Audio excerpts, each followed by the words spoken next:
Bonjour, je m'appelle Rachel Marcus, je suis architecte, je travaille depuis 10 ans avec Nicolas Aubert-Maguero. Nous avons notre agence Maema Architecte, nous sommes basés sur Paris et en Bretagne et nous faisons principalement des rénovations d'appartements, des constructions de maisons et des extensions. Ici, nous nous trouvons dans un appartement parisien de 105 mètres carrés dans lequel les propriétaires voulaient faire 2 chambres et surtout récupérer la lumière du sud. Dans cet appartement, le salon qui était là avant était déjà une très belle grande pièce qui prenait toute la longueur de cette pièce-là. Le problème de ce salon, c'était qu'il avait 4 fenêtres, mais dont la lumière ne venait exclusivement que du nord.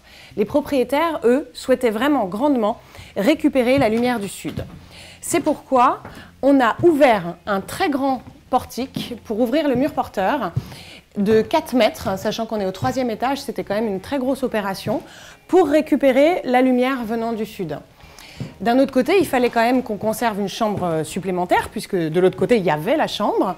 Et donc, on a choisi de faire cette cloison ici, qui part en biais, pour pouvoir accorder une fenêtre à la chambre qui est de l'autre côté, et conserver 3 fenêtres dans cette partie-là. Conserver le maximum de luminosité pour le salon. On a fabriqué des étagères sur mesure et toute une gamme de bleus qui permet de cacher la porte coulissante qui peut nous emmener à la chambre. Nous voilà dans cette belle grande chambre parentale avec la fenêtre conservée dont je vous parlais précédemment. Sur le mur qui est ici, il y avait des coffrages, c'était fermé pour garder un aspect très symétrique à cette pièce. Nous, on a tout enlevé pour gagner de la place et justement plutôt créer un aspect dissymétrique. De ce côté, dans cette niche, un très beau papier peint et une applique sur le mur. Et de l'autre côté, plutôt des petites étagères faites sur mesure en médium. De ce côté, on a fait un mur complet de placards pour maximiser la partie dressing et on a utilisé aussi toutes les petites parties vides d'anciennes cheminées pour pouvoir avoir encore plus de place de rangement. Je vais vous emmener maintenant dans la cuisine.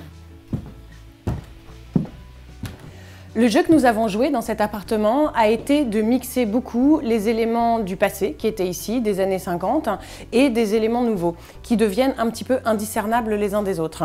Par exemple, on a ce sol qui était présent et qu'on a réentouré de parquet, puisqu'on a enlevé les cloisonnements de cette cuisine. On a tous ces meubles qui sont ici, qui étaient présents aussi et qu'on a souhaité conserver.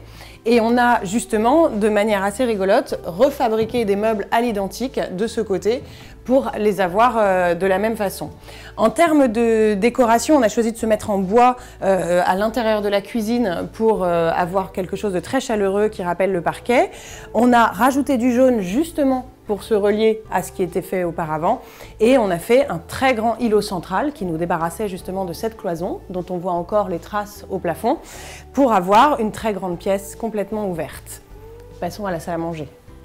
La salle à manger fait donc complètement partie intégrante de ce grand espace de vie qu'est la cuisine et le salon. On le voit là avec cet îlot central, avec les petites niches, avec toujours ce côté jaune. Ce qui est intéressant aussi, c'est ce petit espace en plus qu'on a créé, complètement invisible depuis l'entrée et depuis le salon. C'est le petit coin bureau, le petit coin liseuse qu'on appelle comme ça, pour pouvoir s'installer, travailler tranquillement et qui est vraiment très cosy ici. Je vous propose d'aller voir la salle de bain. La salle de bain joue le même jeu que dans la cuisine qu'on a vu précédemment. Il y a énormément de choses qui ont été conservées et d'autres qui sont neuves. Par exemple, cette baignoire était déjà en place et on l'a complètement conservée avec le carrelage qui est là, le porte-savon. Ici, il y avait un papier peint qui était le même que celui du plafond, mais qui était en trop mauvais état, donc on a remplacé par de la peinture. Mais de l'autre côté, en revanche, on a fait un très grand plan de travail, quelque chose de très pratique pour pouvoir y intégrer la table à langer, des rangements derrière les miroirs, la chaudière qui est derrière. Le plan de travail se prolonge avec un très grand miroir et avec un double plan vasque. De l'autre côté, on a ouvert cette partie pour rajouter une douche avec le même carrelage qui est celui du sol qui a été conservé. Et cette douche, elle, prend de la place sur le toilette qui donnait sur l'entrée et était vraiment trop profond et immense.